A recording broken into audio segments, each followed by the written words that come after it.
பொங்கல் பண்டிகை முதல் ஆண்டுக்கு 3 விலையில்லா சிலிண்டர்கள் வழங்கப்படும் என முதல்வர் விஜய் அறிவித்துள்ளார். இதுகுறித்த மக்கள் கருத்துக்களை என்ன நினைக்கிறது தமிழ்நாடு பகுதியில் பார்க்கலாம்.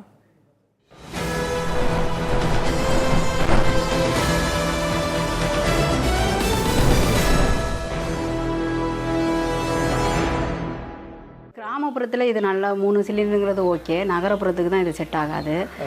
கிராமத்தில் நாங்கள் விறகெல்லாம் இது பண்ணி 3 சிலிண்டர் நாங்கள் வருஷத்துக்கு 2 சிலிண்டர் பயன்படுத்துகிறவங்களும் இருக்கா கிராமத்தில். தமிழகம் ஏற்கனவே இலவசத்தில் மூழ்கி கொண்டிருக்கிறது.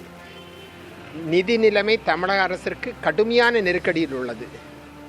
இந்த நிலையில் 3 சிலிண்டர் கொடுப்பது தேவையற்றது. 3 சிலிண்டர் இப்போ அறிவிச்சிருக்கிறது வரவேற்கத்தக்கது. ஒரு வரப்பிரசாதம் மாதிரி தான் இது. ஏன்னா எங்களை மாதிரி நடுத்தர மக்கள் ரொம்ப அதை வறுமை கோட்டு கீழே உள்ளவங்களுக்கு எல்லாத்துக்கும் ஒரு வரப்பிரசாதம் சந்தோஷமாக தான் இருக்குது. ஏழை மக்கள் பார்த்தீங்கன்னா அடுப்பு ஊதிக்கணும், இந்த காசு கொடுக்காம வாங்குறது, சிலிண்டர் வாங்குறதுக்கு பால் மாறிக்கணும், ரொம்ப கஷ்டப்படுறாங்க.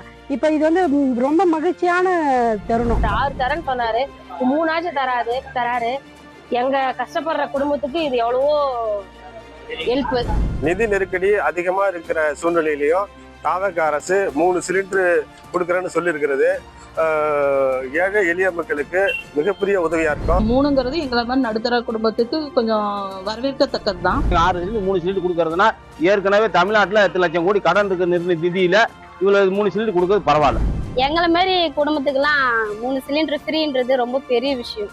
அதாவது ஒரு இன்னைக்கு காலகட்டத்துல ரொம்ப எளிமையா ஏழையா இருக்கிறவங்களுக்குலாம் 3000 ரூபாய் இப்ப சேவிங்ஸ் ஆகும். ஒண்ணுமே இல்லைன்னு சொல்ற காட்டு ஏமாத்திட்டு 5 வருஷம் பேசிட்டு போறத காட்டுங்க. இப்போதைக்கு இருக்கிற அதாவது கடன் மட்ட தமிழகத்துல இதை கொடுத்துறதே பெரிய ஒரு சாதனை. என்ன முடியுமோ அதை ஏழை மக்களுக்கு கொஞ்சம் கொஞ்சமா கொடுக்கறாரு. அதை அவர் கொடுக்கறதுன்றதே பெரிய விஷயம் தான். அவர் இன்னும் பொறுமையா செய்யட்டும் சார், இன்னும் வருஷங்கள் நிறைய இருக்கு. 6 சிலிண்டர் கொடுக்கணும்ல, 3 சிலிண்டர் தானே கொடுக்குறீங்க. எங்க வரி பணத்தை எடுத்து எம்எல்ஏ கார் வாங்கி கொடுக்குறீங்க, எல்லாருக்குமே கார் வாங்கி கொடுக்குறீங்க. எங்களுக்கு ஒரு சிலிண்டர் 6 சிலிண்டர் கொடுக்கணும்ல, அரிசியத்தை கொடுக்கணும்ல. நாங்க எவ்வளவு கஷ்டப்படுறோம். இப்போ கல்லாவே காலி ஆயிட்டு போயிருக்கு. 6 சிலிண்டர் எப்படி கொடுக்க முடியும்? கொஞ்சம் கொஞ்சமா தான் மூவ் பண்ண முடியும். உடனே கொடுக்க முடியும்னா எப்படி? 6 சிலிண்டர் கொடுக்கறதா சொல்லியிருந்தாங்க. இப்போ 3 சிலிண்டர் தான் கொடுக்குறாங்க. இருந்தாலும் இது சந்தோஷமா தான் இருக்கு. இருந்தாலும் 6 சிலிண்டர் கொடுத்தா இன்னும் நல்லா இருக்கும். இந்த நிதி நெருக்கடியிலையும் கூட 3 கேஸ் சிலிண்டர் ஃப்ரீன்னு சொன்னதே ஒரு வரவேற்கத்தக்கதா தான் இருக்கு. பார்க்கலாம், அவர் சொல்லியிருக்காருல்ல, பார்ப்போம் நடைமுறைக்கு வருதா என்னன்னு பார்ப்போம். அந்த அவரு கொடுத்த 1000 ரூபாய் தான் இன்னமும் கொடுத்துட்டு இருக்கிறாரு. ஸ்டாலின் கொடுத்த 1000 ரூபாய் தானே இப்போ அதே தானே வருது, எக்ஸ்ட்ரா எதுவும் போடல. இலவசமே வேணான்னு தான் சொல்லிட்டு இருக்கோம். அவர் அறிவிச்சிட்டன்றதுக்காக அதை கொடுக்குறேன்னு சொல்லியிருக்காரு.